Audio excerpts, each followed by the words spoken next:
La Bible en un an, la 90e journée, le livre de Deutéronome, chapitre 15, verset 12, au chapitre 17, verset 20, le livre des psaumes, chapitre 72, verset 1 à 20, le livre des proverbes, chapitre 11, versets 23 et 24, l'épître aux Hébreux, chapitre 9, versets 1 à 22. Le livre du Deutéronome, chapitre 15. Si l'un de tes frères hébreux, homme ou femme, se vante à toi, il te servira 6 ans, mais la 7e année tu le renverras libre de chez toi. Et lorsque tu le renverras libre de chez toi, tu ne le renverras pas les mains vides. Tu lui feras des cadeaux tirés de ton petit bétail, de ton aire de battage, de ton pressoir, de ce que tu auras grâce à la bénédiction de l'Éternel ton Dieu. Tu te souviendras que tu as été esclave en Égypte et que l'Éternel ton Dieu t'a racheté. Voilà pourquoi je te donne aujourd'hui ce commandement. Si ton esclave te dit « Je ne veux pas sortir de chez toi, parce qu'il t'aime, toi et ta famille, et qu'il se trouve bien chez toi. » Alors tu prendras un poinçon et tu lui perceras l'oreille contre la porte. Ainsi il sera pour toujours ton esclave. Tu feras de même pour ta servante. Tu ne devras pas trouver difficile de le renvoyer libre de chez toi, car il t'a servi 6 ans, et il t'a rapporté le double d'un salarié.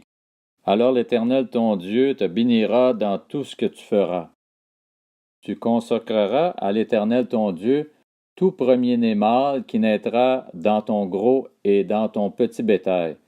Tu ne travailleras pas avec le premier-né de ton bœuf, et tu ne tondras pas le premier-né de tes brebis. Tu le mangeras chaque année avec ta famille devant l'Éternel ton Dieu à l'endroit qu'il choisira. S'il a un défaut, s'il est boiteux, aveugle ou atteint d'une tare quelconque, tu ne l'offriras pas en sacrifice à l'Éternel ton Dieu. Tu le mangeras dans ta ville. La personne impure et la personne pure en mangeront l'un et l'autre, comme on mange de la gazelle et du cerf. Seulement, tu ne mangeras pas son sang, tu le verseras sur la terre comme de l'eau. Le livre du Deutéronome, chapitre 16.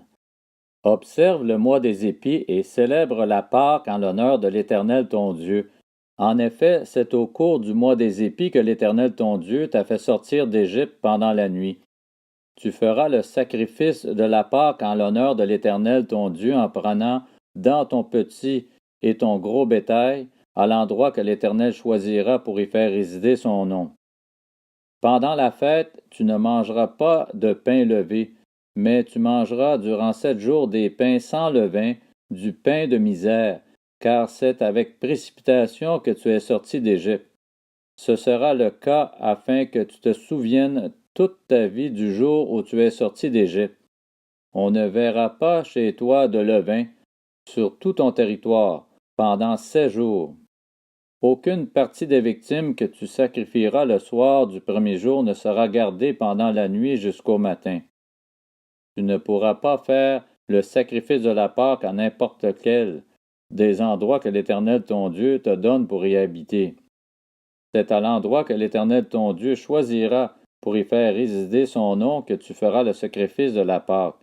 Tu le feras le soir au coucher du soleil, au même moment que ta sortie d'Égypte. Tu feras cuire la victime, et tu la mangeras à l'endroit que l'Éternel ton Dieu choisira. Le matin, tu pourras repartir et t'en aller vers tes tentes. Pendant 6 jours, tu mangeras des pains sans levain, et le 7e jour, il y aura une assemblée solennelle en l'honneur de l'Éternel ton Dieu. Tu ne feras aucun travail. Tu compteras 7 semaines. Dès que la faucille sera mise dans les blés, tu commenceras à compter 7 semaines. Puis tu célébreras la fête des semaines en l'honneur de l'Éternel ton Dieu, et tu feras des offrandes volontaires en fonction des bénédictions qu'il t'aura accordées. Tu te réjouiras devant l'Éternel ton Dieu à l'endroit que l'Éternel ton Dieu choisira pour y faire résider son nom, toi, ton fils et ta fille, ton esclave et ta servante, le Lévite qui habitera dans ta ville, ainsi que l'étranger, l'orphelin et la veuve qui seront au milieu de toi. Tu te souviendras que tu as été esclave en Égypte et tu respecteras ses prescriptions et les mettras en pratique. Tu célébreras la fête des tentes pendant 7 jours, au moment où tu récolteras le produit de ton aire de battage et de ton pressoir. Tu te réjouiras à cette fête, toi, ton fils et ta fille, ton esclave et ta servante, ainsi que le Lévite, l'étranger, l'orphelin et la veuve qui seront dans ta ville. Tu célébreras la fête pendant 7 jours en l'honneur de l'Éternel ton Dieu, à l'endroit que l'Éternel choisira. En effet, l'Éternel ton Dieu te bénira dans toutes tes récoltes et dans tout le travail de tes mains, et tu te livreras entièrement à la joie. 3 fois par an, tous les hommes parmi vous se présenteront devant l'Éternel ton Dieu à l'endroit qu'il choisira, à la fête des pains sans levain, à la fête des semaines et à la fête des tentes. On ne paraîtra pas devant l'Éternel les mains vides. Chacun donnera ce qu'il pourra en fonction des bénédictions que l'Éternel ton Dieu t'aura accordées. Tu établiras des juges et des magistrats dans toutes les villes que l'Éternel ton Dieu te donne selon tes tribus, et ils jugeront le peuple avec justice. Tu ne porteras aucune atteinte au droit, tu ne feras pas preuve de partialité, et tu n'accepteras pas de pot de vin, car ils aveuglent les yeux des sages et corrompent les paroles des justes. Tu chercheras à respecter parfaitement la justice, afin de vivre et de posséder le pays que l'Éternel ton Dieu te donne. Tu ne fixeras aucun poteau sacré en bois à côté de l'autel que tu feras pour l'Éternel ton Dieu. Tu ne dresseras pas de statues, l'Éternel ton Dieu les déteste. Le livre du Deutéronome, chapitre 17.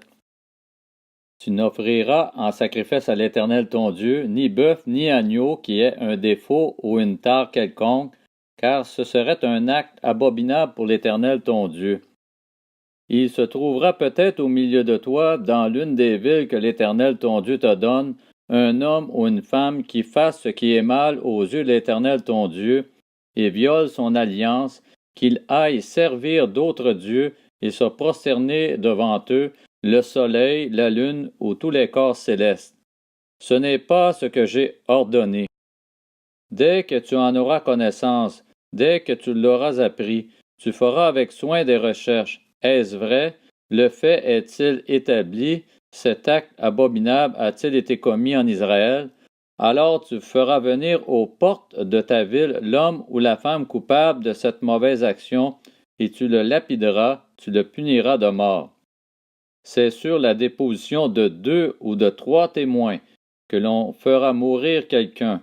La déposition d'un seul témoin ne suffira pas. La main des témoins se lèvera la première contre lui pour le faire mourir, puis celle de tout le peuple. Tu extirperas ainsi le mal du milieu de toi. Si une cause relative à un meurtre, à un différend ou une blessure te paraît trop difficile à juger et fournit matière à contestation aux portes de ta ville, tu te lèveras et tu monteras à l'endroit que l'Éternel ton Dieu choisira. Tu iras vers les prêtres, les Lévites, et vers celui qui remplira alors les fonctions de juge. Tu les consulteras, et ils te feront connaître leur verdict.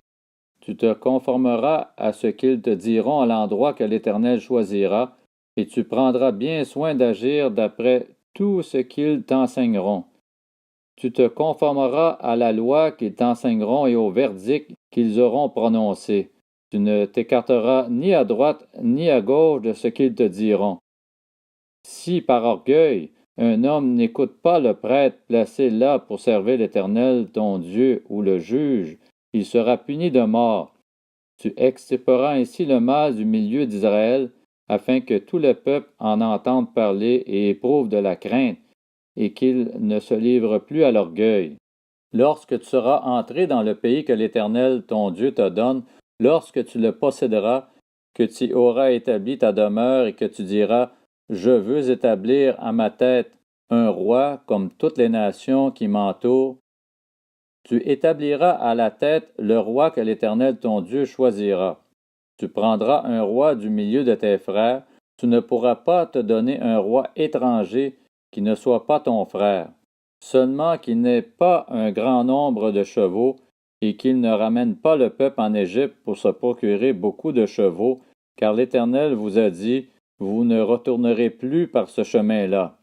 Qu'il n'ait pas un grand nombre de femmes, afin que son cœur ne se détourne pas de l'Éternel, et qu'il n'accumule pas l'argent et l'or. Quand il montera sur son trône royal, il écrira pour lui dans un livre une copie de cette loi qu'il prendra auprès des prêtres, les Lévites. Il devra l'avoir avec lui et y lire tous les jours de sa vie, afin d'apprendre à craindre l'Éternel son Dieu, à respecter et à mettre en pratique toutes les paroles de cette loi et toutes ses prescriptions, afin que son cœur ne se lève pas au-dessus de ses frères et qu'il ne s'écarte ni à droite ni à gauche de ses commandements, afin qu'il vive longtemps dans son royaume au milieu d'Israël, lui et ses enfants. Le livre des Psaumes, chapitre 72, de Salomon. Ô Dieu, donne au roi de juger comme toi, donne ton esprit de justice au fils du roi. Qu'il juge ton peuple avec justice et les malheureux qui t'appartiennent conformément au droit. Que les montagnes apportent la paix au peuple et les collines aussi par l'effet de ta justice. Il fera droit aux malheureux du peuple, il sauvera les enfants du pauvre et il écrasera l'oppresseur. On te craindra tant que le soleil brillera, tant que la lune éclairera de génération en génération. Il sera pareil à une pluie qui tombe sur un terrain fauché, à des ondées qui arrosent la campagne. Sous son règne, le juste fleurira, et la paix sera grande tant que la lune éclairera. Il dominera d'une mer à l'autre et de l'Euphrate aux extrémités de la terre. Devant lui, les habitants du désert plieront le genou, et ses ennemis lécheront la poussière. Les rois de Tarsis et des îles amèneront des offrandes, les rois de Séba et de Saba apporteront leur tribut. Tous les rois se prosterneront devant lui, toutes les nations le serviront, car il délivrera le pauvre qui crie et le malheureux que personne n'aide. Il aura pitié du faible et du pauvre, et il sauvera la vie des pauvres. Il les rachètera de l'oppression et de la violence, et leur sang aura de la valeur à ses yeux. Que le roi vive! On lui donnera de l'or de Séba, on priera pour lui sans cesse, on le bénira tout le jour. Les blés abonderont dans le pays au sommet des montagnes, et leurs épis s'agiteront comme les arbres du Liban. Les hommes fleuriront dans les villes comme l'herbe de la terre. Que son nom subsiste toujours, qu'il se perpétue aussi longtemps que le soleil. Par lui, on se bénira mutuellement, et toutes les nations le diront heureux. Béni soit l'Éternel Dieu, le Dieu d'Israël, qui seul fait des merveilles. Que son nom glorieux soit béni éternellement, que toute la terre soit remplie de sa gloire. Amen. Amen. Fin des prières de David, fils d'Isaïe. Le livre des Proverbes, chapitre 11. Tout ce que désirent les justes, c'est le bien. Ce que peuvent attendre les méchants, c'est la colère. L'un qui donne avec largesse devient encore plus riche. L'autre, qui épargne à l'excès, ne fait que s'appauvrir. L'Épître aux Hébreux, chapitre 9. La première alliance avait donc des règles relatives au culte et un sanctuaire terrestre. En effet, un tabernacle avait été édifié. La première partie de cette tente, appelée le lieu saint, abritait le chandelier, la table et les pains consacrés. Derrière le second voile se trouvait la partie du tabernacle appelée le lieu très saint. Elle abritait l'encensoir en or pour les parfums, ainsi que l'arche de l'Alliance, entièrement recouverte d'or. Ce coffre contenait un vase d'or rempli de manne, le bâton d'Aaron qui avait fleuri et les tables de l'Alliance. Au-dessus de l'arche se trouvaient les glorieux chérubins qui couvraient le propitiatoire de leur ombre. Ce n'est pas le moment de parler en détail là-dessus. L'ensemble étant ainsi disposé, les prêtres qui font le service entrent en tout temps dans la première partie du tabernacle. Mais dans la seconde, seul le grand prêtre entre, et ce une fois par an, non sans y apporter du sang qu'il offre pour lui-même et pour les péchés du peuple. Le Saint-Esprit montrait par là que le chemin du lieu très saint n'était pas révélé tant que le premier tabernacle était dressé. C'est une illustration pour le temps présent. Il signifie que les dons et les sacrifices présentés ne peuvent pas rendre parfait, sur le plan de la conscience, celui qui prend part à ce culte. Avec les aliments, les boissons, les diverses ablutions et les règles relatives au corps.